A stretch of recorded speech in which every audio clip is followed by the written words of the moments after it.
Pernah nggak sih lo ngerasa, kok gaji udah naik tapi tabungan tetap segitu-gitu aja?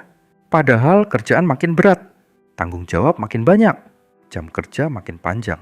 Tapi angka di rekening kayak stuck di angka yang sama, bahkan kadang minus. Bulan baru, semangat baru, tapi saldo rekening tetap aja bikin nyesek ngelihatnya. Gajian cuma numpang lewat. Senyum waktu notif masuk, tapi 2 hari kemudian mulai cemberut lihat mutasi rekening yang makin sepi. Dan lo mulai mikir, mungkin gaji gue yang kurang, mungkin gue butuh side hustle. Atau yang lebih ekstrim, mungkin gue emang ditakdirin susah. Tapi tunggu dulu, beneran karena penghasilan lo yang kurang? Atau sebenarnya ada yang bocor dari cara lo ngatur uang? Karena kenyataannya, masalahnya bukan di seberapa banyak uang yang masuk, tapi seberapa sering uang itu keluar tanpa lo sadari. Lo kerja siang malam, lembur sampai larut malam, tapi tetap aja uang hilang entah kemana. Dan lo harus tahu satu hal penting. Ada 3 pengeluaran kecil yang sering lo anggap sepele. Yang diam-diam nyedot uang lo kayak bocor halus di ember plastik. Nggak kelihatan tapi lama-lama habis. Parahnya lagi, kebocoran ini lo pelihara sendiri. Tanpa sadar, lo sabotasikan masa depan lo. Pakai kebiasaan yang katanya, nggak apa-apa, kecil ini mah. Lo siap buat jujur sama diri lo sendiri? Siap buat sadar kalau mungkin selama ini lo sendiri yang jadi masalahnya? Kalau iya, oke, mari kita mulai. Lo beli kopi 25.000 per hari. Cuma sekali ini kok, katanya. Lalu besoknya, sama. Lusa, sama juga. Dan lo bahkan gak sadar, kebiasaan kecil itu udah jadi rutinitas. Buat lo mungkin itu cuma reward setelah kerja capek. Cuma pelipur stres di tengah deadline. Cuma pelepas suntuk sebelum balik ke rumah. Tapi coba lo hitung bener-bener. Seminggu udah 175.000. Sebulan bisa 700.000 lebih. Itu pun belum termasuk tips dan pajak. Dalam setahun bisa lebih dari 8 juta cuma buat ngopi doang. Sekarang tanya ke diri lo sendiri, ngopi tiap hari itu kebutuhan atau cuma kebiasaan yang lo pelihara tanpa sadar? Dan kopi itu baru satu contoh. Belum jajan malam karena gabut. Beli cemilan di aplikasi karena ada gratis ongkir. Minum boba tiap habis dimarahin atasan. Atau scroll TikTok terus kepancing beli barang yang sebenarnya lo nggak perlu-perlu amat. Masalahnya bukan nominalnya. Bukan karena lo beli barang mewah atau makan di restoran mahal tiap hari. Masalahnya itu kecil-kecil, tapi sering. Dan itu yang bahaya. Kayak air bocor dari keran, nggak kerasa kalau cuma tetes demi tetes. Tapi coba lo biarin seminggu, airnya bisa ngisi ember penuh. Dan itu yang kejadian sama uang lo. Bocor sedikit demi sedikit, sampai lo sadar, loh kok tiba-tiba habis? Yang lebih ngeri lagi, lo nggak merasa bersalah. Karena lo selalu bilang, cuma sekali ini, cuma 20.000 doang. Masih bisa lah kan gajian minggu depan. Tapi lo lupa, sekali 2 kali bisa jadi 3 kali. 3 kali jadi kebiasaan. Dan kebiasaan itu yang bikin masa depan lo ketunda terus. Banyak orang miskin bukan karena penghasilannya kecil, tapi karena kebiasaannya besar.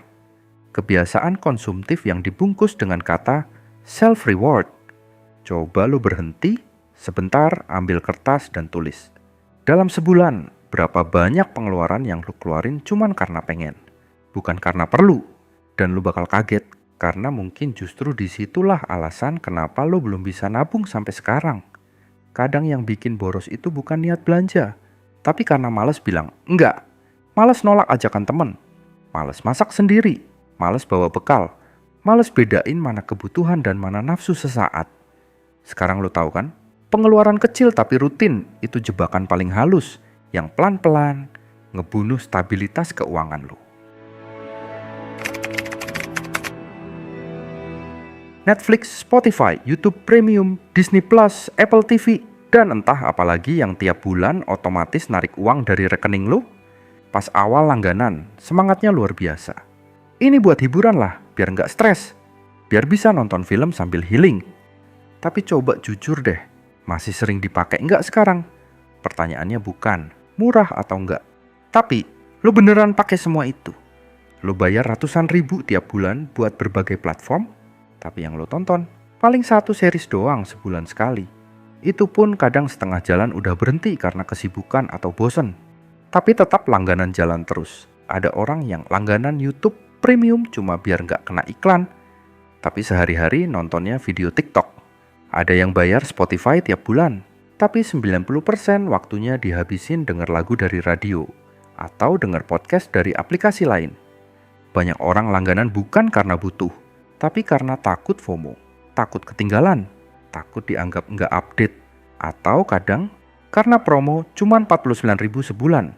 Tapi kenyataannya aplikasi itu nganggur. Nggak pernah dibuka, nggak pernah dipakai. Cuma duduk manis di layar HP, tapi aktif narik uang dari rekening lo tiap tanggal jatuh tempo. Langganan itu sebenarnya nggak salah, selama lo sadar.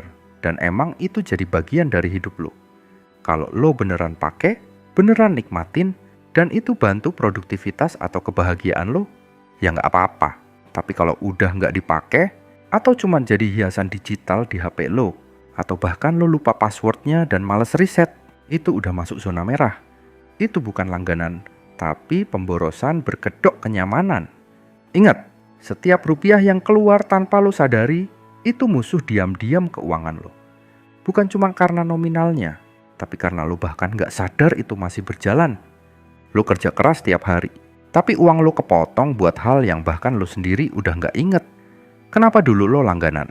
Dan yang paling ironis, kadang lo mikir hidup susah, padahal yang bikin susah bukan penghasilan lo, tapi kebocoran kecil kayak langganan-langganan nggak penting itu yang lo biarin jalan terus. Sekarang coba buka aplikasi rekening lo, lihat pengeluaran otomatis tiap bulan. Mana yang lo masih butuh, dan mana yang bisa lo putus hari ini. Kadang langkah kecil kayak berhenti langganan bisa jadi awal dari hidup yang lebih terkontrol. Ini yang paling licik dan yang paling susah dideteksi. Karena dia nggak muncul dalam bentuk tagihan atau angka jelas, tapi nyusup lewat pikiran, perasaan, dan perbandingan diam-diam. Dan seringkali, lo bahkan nggak sadar lo lagi berlomba.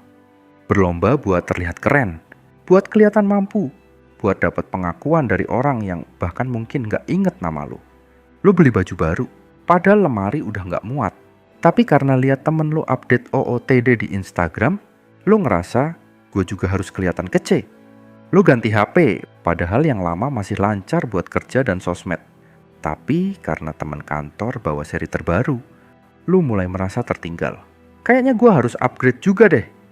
Lo ikut nongkrong di cafe hits, meski lo tahu uang lo tinggal sisa buat bensin. Tapi demi kelihatan nyambung, lo rela ngutang buat pesan minuman yang lo bahkan gak hafal cara bacanya. Pertanyaannya bukan cuma, lo mampu atau enggak, tapi lebih dalam dari itu. Lo beli itu karena lo butuh, atau karena lo takut kelihatan enggak update. Gengsi itu mahal bro, dan lebih nyakitin dari apapun. Karena lo ngerasa harus selalu jadi versi sempurna dari diri lo, demi validasi orang lain. Dan yang lebih parah, kadang gengsi itu lo bayar pakai utang, pakai kartu kredit, pakai cicilan pay letter, pakai uang yang belum lo punya. Lo pinjem biar bisa kelihatan keren. Lo nyicil biar bisa tampil kayak orang sukses. Padahal kenyataannya, lo justru makin terjerat yang lo coba impress. Orang-orang di timeline yang bahkan gak tahu kondisi mental dan finansial lo. Yang lo kejar validasinya. Temen nongkrong yang bahkan mungkin gak akan bantu lo saat lo susah. Dan yang lebih tragis lagi, mereka mungkin gak peduli, gak mikirin lo sebanyak itu. Kebahagiaan sejati gak datang dari seberapa banyak barang mahal yang lo punya, tapi dari seberapa damai lo bisa tidur tanpa kepikiran tagihan dan cicilan. Lo bisa aja terlihat keren di luar, tapi hancur di dalam karena tekanan hidup yang lo ciptakan sendiri. Jadi mulai sekarang, tanya ke diri lo setiap kali mau beli sesuatu. Gue beli ini karena butuh atau karena takut nggak diterima? Karena kalau lo hidup demi gengsi, akhirnya lo cuma jadi budak ekspektasi. Dan semua uang yang lo kumpulin dengan susah payah akan terus bocor, bukan karena kebutuhan, tapi karena keinginan buat dianggap orang lain. Sekarang jujur deh, dari 3 pengeluaran tadi, berapa banyak yang lo rasain? Mungkin lo ngerasa semuanya kecil, tapi justru dari hal kecil, kebangkrutan bisa dimulai. Karena hidup bukan soal seberapa besar penghasilan lo, tapi seberapa cerdas lo ngejaga yang udah lo dapet. Kalau lo bisa hemat 500.000 per bulan, dalam setahun lo bisa punya 6 juta. 5 tahun, 30 juta. Dan itu belum dihitung kalau lo investasikan uangnya. Mau sampai kapan lo kerja keras siang malam, tapi ujungnya tetap ngerasa miskin karena bocor halus dari kebiasaan sendiri? Mau sampai kapan lo ngeluh soal nasib, tapi tiap hari lo biarkan uang lo hilang pelan-pelan tanpa arah? Jadi mulai sekarang, sadar. Mulai sekarang, kendalikan. Bukan karena lo pelit, tapi karena lo punya tujuan yang lebih besar. Kalau lo bisa tahan jajan kopi hari ini, mungkin lo bisa beli mesin kopi sendiri di rumah bulan depan. Kalau lo stop langganan yang nggak kepake, mungkin lo bisa langganan masa depan yang lebih tenang. Kalau lo berhenti hidup demi gengsi, mungkin lo bisa hidup lebih bebas tanpa utang, tanpa beban, dan tanpa pura-pura. Dan sekarang gue tanya ke lo, masih mau bilang, cuma 20.000 doang? Masih mau langganan buat hal yang nggak pernah lo buka? Masih mau beli buat bikin orang lain terkesan, padahal lo sendiri stres? Atau lo mau mulai jadi orang yang sadar dan berani bilang, cukup, hari ini gue mulai ubah cara gue ngelola uang. Kalau video ini nyentil lo, jangan diam aja. Bagikan ke temen lo yang selama ini bilang gaji kecil, padahal pengeluarannya lebih buas dari binatang buas. Tulis di kolom komentar, pengeluaran kecil apa yang paling sering lo anggap sepele? Dan jangan lupa, subscribe buat dapetin konten-konten lain soal mindset uang, hidup cerdas, dan cara nabung buat masa depan. Karena di channel ini, kita nggak cuma ngomongin uang, kita belajar cara bebas secara mental dan finansial. Sampai jumpa di video selanjutnya. Jaga uangmu, jaga masa depanmu.